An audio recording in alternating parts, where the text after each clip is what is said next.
Revit introduction. And with Revit introduction, we'll see how to start up the program, some icons and use, unit setup, grid line, use of elevation, assignment. Let's get started. One, we have start up of program.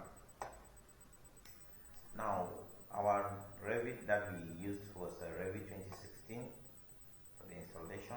We'll launch it. You go to the icon, you right click, you click on it twice. Some people will say double click on it.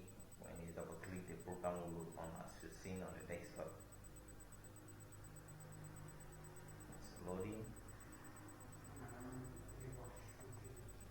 It's loading. So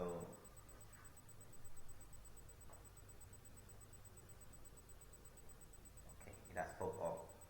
So basically we have architecture template and the construction template. You can choose any of these. But for now, I'll be working with the architectural template. So you click on it for it to load. Remember, our libraries we used was Autodesk 2015. So it's loading. That's why you can see by this, it's loading. If your machine is not powerful enough, it will take longer than this. I'm using a Core i7, a workstation for that matter. Now this is the interface. So any version that you'll be installing, you will not have anything different from this. So even if you have, you will just be some changes in values.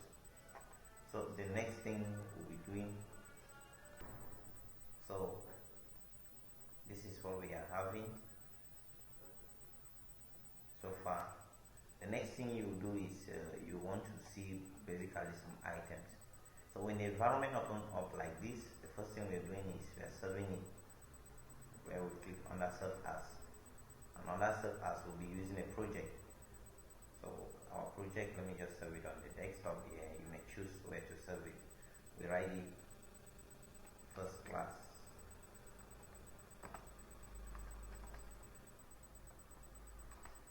That is it. Okay. Now it has been arranged in that format. The next thing we want to see is how to set up our unit, which is some icons. How to set up our unit. You have architecture here, you have insert, you have annotation, analysis, massing and site, views and this, and you have so many. So we'll go to this icon, we click here. Under the icon here, we click on unit. So this is where you set up your unit. Under my unit here, I'll set it to meters. Number of decimal places, I'll put them to unit measurement meters. Area, I'll put it in meter square. Number of decimal placing, just like that. Volume in meters cube. Number of decimal places 2. Angle, degree decimal. With us here, that's what we're using. But in your country, you may choose to use what you think. Here is decimal. Number of places 2. The next one is a currency here. We don't have a currency in this. So for now, let me just use the dollar sign. A mass density we measure in meter cube, kilograms meter cube. So that's it for now. So your units have been set up to that format, such that when you draw anything, it will be drawn to meters. So basically, that is the first thing. And the next thing here is underneath here, your scale. You can adjust your scale here. We'll go to customize. You define your scale. Let me say 1:100. Display the name 1:100.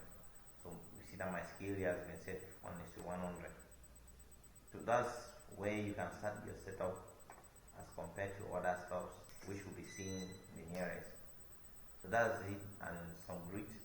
The next thing here we'll be working on would be grid lines.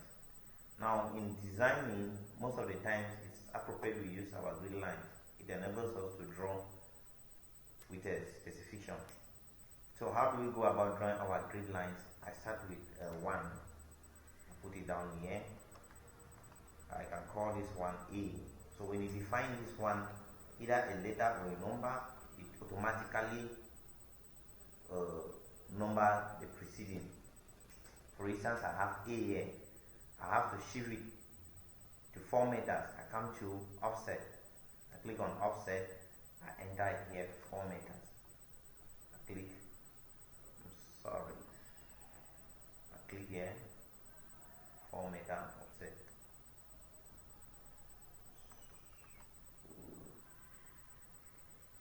4 meter. I just come to copy. I shift it to the next.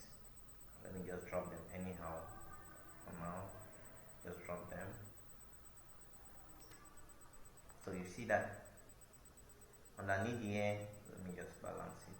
For instance, if you have your grids like this and you want them to be aligned, so you drag down. As you drag down, it will automatically track. So what I was talking about numbering is that when you use a letter or values, for instance, this is A, automatically changes to B, to C, to D. Now, for us to find the actual dimensions between one grid to the next, you can click on this grid. You see these dimensions. So you come here, you enter. For instance, I want them to be, this one to be 3. I enter 3 here, press. So it's 3. I come to this one. I want that one to be 4. I come to this. I want this one to be 3. I enter 3. Press. So those are my grid lines. Now let me take the grid lines along the Y. Along the Y,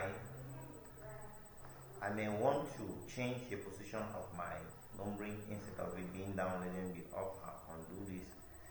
I come here, I undo. I come and tick this box, so it will go back up.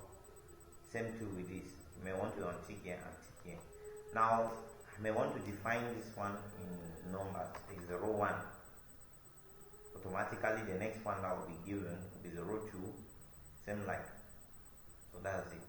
Now when I want to copy multiple times, I click on copy and I take multiple.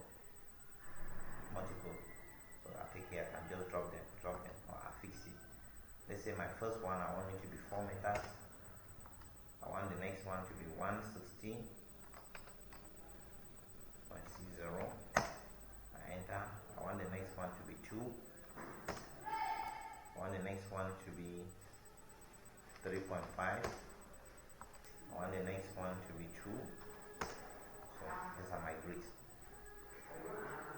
So the grids are the way they are. Now look at from this other direction. You see that they are not uniform. I'll just pick and drag. You pick and you hold and you drag. So when you move it this way, it's going to give it. So that is it for grid lines. Now we have to also define our elevations. Now our elevations will be defined based on what we want to draw. Assuming that we just want to work on a bungalow and we want our headroom or our ceiling level or the final height of our walls to be 3 meters. So for us to work on our elevation, we must define our elevated height. That is what we call levels. So we define our levels here. We want to talk about level 1, which is ground floor. We have to right click on this icon. So you see level 1 is 00, which is ground floor. So you double click on the element and you name it ground floor. Ground floor. Plan. That is it. Take OK.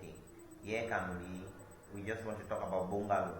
So here we define a wall plate.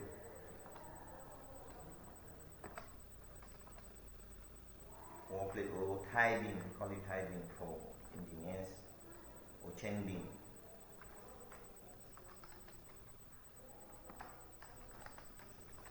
Chain beam.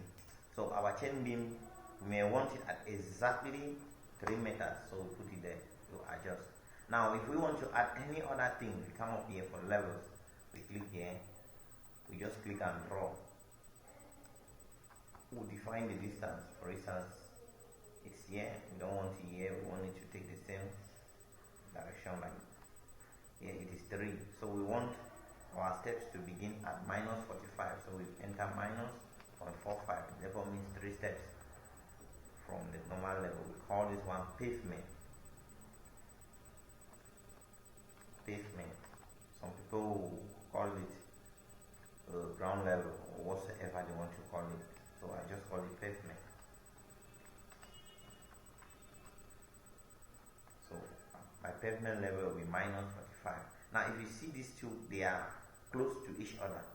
And now we may not want to see it on our elevation, ground floor and this married to each other. So we can come to this area. You see this small element like Z. I just click on it. So it will push this man down. And that is our level. So for us to go back to the ground floor, see it has been developed yet. So I click here. At this stage we're working at ground level. At this stage we're going down to chain. Sorry, this is chain level. At chain level here we can adjust our elements. So this is it. And at our pavement, we cannot find pavement yet. So if we don't see pavement, we'll find it under structural because as minus. So anything below your ground level is assumed to be a structural element. But again, you can always include it by coming to views and under section plane.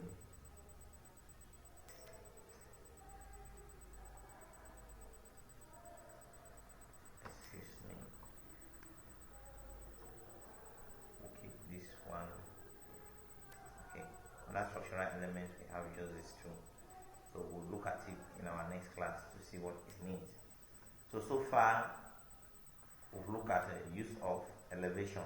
So that's how you can set up your elevation. So in our next class, we'll be seeing how to manage this element from ground floor to this, to this, to that. So the assignment we are having for you is you work out your environment the same way I've done mine. You click on one of these elements and do a snapshot with this so that I can see 3 meters, 4 meters in your interface. But if you're working in feet and inches, you can as well do it and just send to me so that you can see and know what to do. Thank you. Goodbye.